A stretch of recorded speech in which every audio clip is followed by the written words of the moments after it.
بسم الله الرحمن الرحيم الحمد لله رب العالمين والصلاة والسلام على رسوله الأمين وعلى آله وصحبه أجمعين أما بعد بالله سم እጅግ በጣም ሩህሩህ በጣም አዛኝ በሆነው ምስጋና ለአላህ ነው የአላህ እዝነት በረከትና ሰላም በነብያችን መሐመድ በቤተሰቦቻቸው በባልደረቦቻቸውና እስከ ዕለተ ቂያማ ድረስ ፈለጋቸውን በተከተሉት ላይ ይስፈን አዝካሩ الصباح والمساء የጠዋትና የማታ ውዳሴዎች ወይ ደግሞ ዚክሮች አላህ Subhanahu Wa Ta'ala ስራችንን እንዲቀበለን ስራችን ደግሞ የተቀበለ እንዲሆን ማለት ነው ስራችን ተቀባይነት ያለው እንዲሆን ሁለት መስፈርቶችን ማሟላት አለበት እነዚህ መስፈርቶች የመጀመሪያው እኔ የምሰራው ስራ ይህ የምሰራው ስራ ማንኛውም ሰው የምሰራው ስራ ለአላህ Subhanahu Wa Ta'ala ኢኽላስ ለአላህ ብቻ ብዬ የምሰራው ሰው ይስማኝ ሰው እንዲያለ እንዲያደረገ እንድባል ሳይሆን ለአላህ Subhanahu Wa Ta'ala ብቻ ብዬ የሰራው ስራ መሆን አለበት የመጀመሪያው መስፈርት ይሄ ነው ሁለተኛው መስፈርት ደግሞ የነብያችንን ሰለላሁ ዐለይሂ ወሰለም ፈለግ የተከተለ መሆን አለበት እንግዲህ እኛም ዛሬ የጠዋትና የማታ ዝክራችን ውስጥ ነብያችን ሰለላሁ ዐለይሂ ወሰለም ባሉት መሰረት ከነብያችን ሰለላሁ ዐለይሂ ወሰለም በተላለፈ መሰረት የጠዋትና የማታ ዝክሮችን እዚህ ጋር መጥቀስ እንሞክራለን ይሄውም የመጠዋት ዝክር ከነብያችን ሰለላሁ ዐለይሂ ወሰለም የተላለፉልን ዚክሮች አንዱ اللهم بك أصبحنا وبك أمسينا وبك نحيا وبك نموت وإليك النشور ይሄ ጠዋት የምንለው ይሆናል ይሄ ጠዋት የምንለው ነው ማለት ነው ያ አላህ ባንተ ረህመት ባንተ ጸጋ ነግቶልኛል ባንተም ጸጋ መሽቶልኛል ባንተም ረህመት መሽቶልኛል ባንተው ህያው እሆናለሁ ባንተው እሞታለሁ መመለሻም የመጨረሻው መመለሻ ወዳንተው ነው መመለሻችንም ወዳንተው ነው ማለት ነው እንግዲህ ይሄንን ዝክር የምንለው መቼ ነው ማለት ነው ጠዋት ነው ማለት ነው ማታ ደግሞ የምንለው اللهم بك أمسينا وبك أصبحنا وبك نحيا وبك نموت وإليك المصير يوم مالت يا الله بانت رحمة بانت ጸጋ መሽቶልኛል بانت رحمة بانت ጸጋ ነግቶልኛል ባንተው ህያው እሆናለሁ ባንተው እሞታለሁ መጨረሻው መመለሻም ወዳንተው ነው ማለት ነው እንግዲህ ይሄንን የምንለው ጠዋትን ማታ ላይ ነው ማለት ነው ሌሎችም የምንላቸው ዚክሮች አሉ ማታ ላይ ይሁን ጠዋት ላይ ከነብያችን ሰለላሁ ዐለይሂ ወሰለም የተላለፉልን ማለት ነው እንግዲህ እነዚህን ዚክሮች ስንል አላህ Subhanahu Wa Ta'ala አንደኛ ነገር አላህ Subhanahu Wa Ta'ala አወደስ ነው በሱ ጸጋ በሱ ረህመት እንኖራለን እንሞታለን በሱ ጸጋ በሱ ረህመት ይመሽልናል ይነጋልናል እኛ በራሳችን ኃይል ምንም የምናደርገው ነገር የለም በራሳችን ፍላጎት በራሳችን ችሎታ ለራሳችን ማድረግ የምንችለው ነገር የለም ማለት ነው ይሄንን ደግሞ ለአላህ Subhanahu Wa Ta'ala መገዛታችንን የምናሳይበት ነው አላህ Subhanahu Wa Ta'ala ጸጋው በእኛ ላይ ጸጋው በጣም ብዙ ነው ከዚሁ ጸጋው አንዱ እንዲነጋልንና እንዲያመሽ እንድናመሽ በሱ ጸጋ ነው የምንኖረው የምንሞተው ማለት ነው ይሄንንም ደግሞ ለአላህ Subhanahu Wa Ta'ala ጸጋው ላንተ ነው ብለን ለአላህ Subhanahu Wa Ta'ala ውዳሴያችንን እናደርሳለን ማለት ነው በራሳችን ኃይል ምንም ማድረግ ስለማንችል በራሳችን ኃይል ራሳችን መኖር አንችልም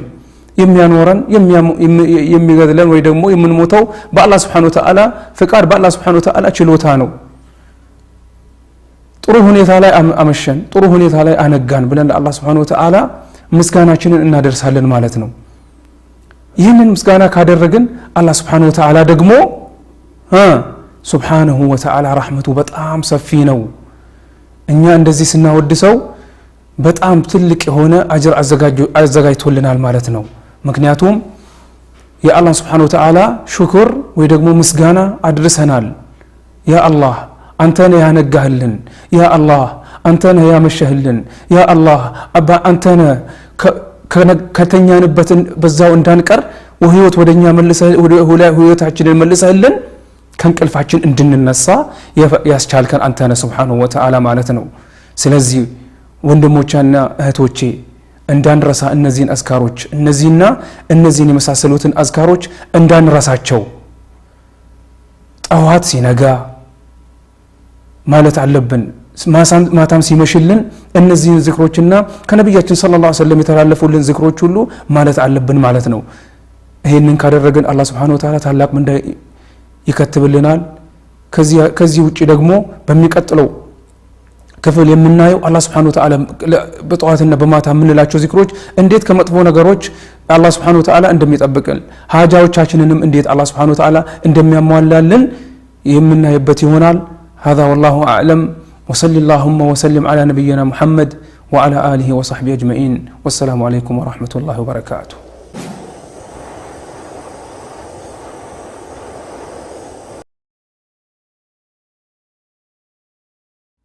بسم الله الرحمن الرحيم الحمد لله والصلاة والسلام على رسول الله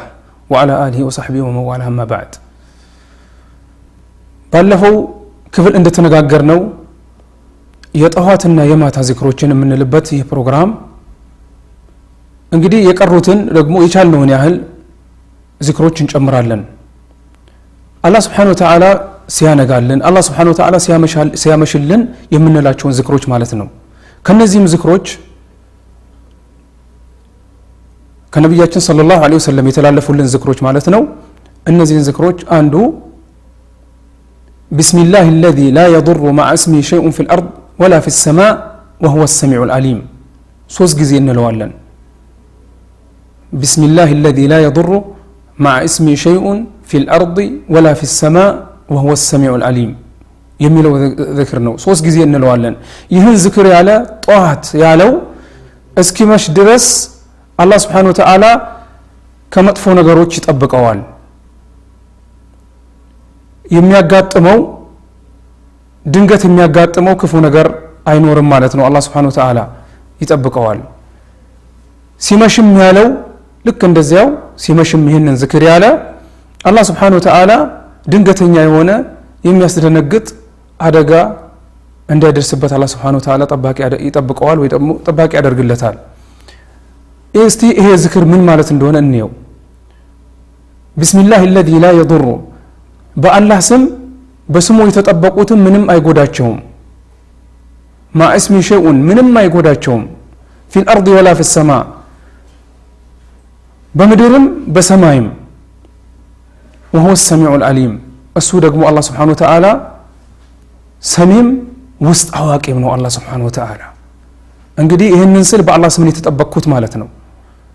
ሌላው ደግሞ حسبي الله لا إله إلا هو عليه توكلت وهو رب العرش العظيم የሚለው ዝክር ነው ይሄንን 7 ጊዜ እለዋለሁ ሲመሽ ወይ ደግሞ ሲነጋና ሲመሽ 7 ጊዜ እለዋለሁ ሲመሽ 7 ጊዜ ሲነጋ 7 ጊዜ እለዋለሁ ማለት ነው እንግዲህ ይህ ማለት ምን ማለት ነው حسبي الله መመኪያዬ አላህ ነው በቂዬ አላህ ነው አልኩ حسبي الله لا إله إلا هو ልናመልከው የሚገባ አላህ Subhanahu Wa Ta'ala ብቻ ነው ከሱ ውጪ ልናመልከው የሚገባ የለም عليه توكلت الله سبحانه وتعالى ممكاي أدركت اللهم ممكاي أدركت وهو رب العرش العظيم الله سبحانه وتعالى دقمو يتعلق عرش جيتانو يميلونو مالتنو النزين ذكروج كادركوين الله سبحانه وتعالى ያሳሰበኝን የዱንያም ይሁን የአኺራ ጉዳዮችን ያሳካልሃል ያለው ነብያችን ሰለላሁ ዐለይሂ ወሰለም እንግዲህ